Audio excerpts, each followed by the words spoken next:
The best tip I can give you is your question doesn't have to be a how-to guide.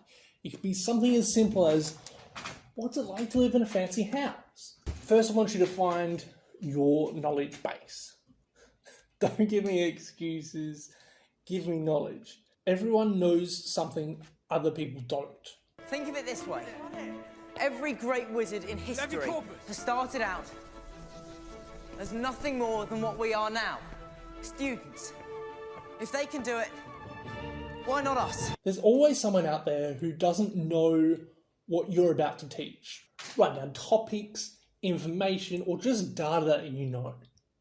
Nothing is too specific. Use tools to find questions you can answer with that knowledge. You can go to places like answerthepublic.com or also ask.com to branch off and find different questions within your knowledge base. Also, if you download YT Studio, which is just a free app there, you go to analytics. In analytics, go to research, and it will automatically display a few videos and topics for you. And it's also a place where you can search. You can go like Wendy's versus McDonald's, or whatever it is that you want to do. You can use the app that's already on your phone.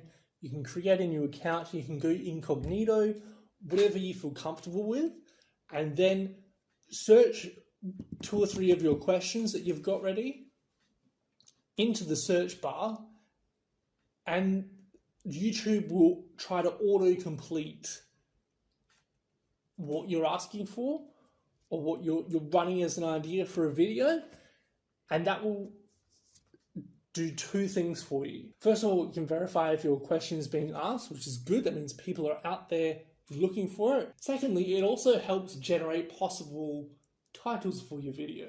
You know, they're searching for, so your thing could be how to cook asparagus. So how to cook, and it could autocomplete with like asparagus how to cook, or asparagus cooking, or cooking asparagus. And then that's probably like the way you word your video, the title of your video, to make it more searchable. It's just going to give you that idea straight out of the bat. Go ahead and plan your video with what you're going to say, different cutaways you could use, design the best thumbnail for your video, whatever it is, and get cracking. Okay, go ahead and get to it, mate. The best tip I can give you is your question doesn't have to be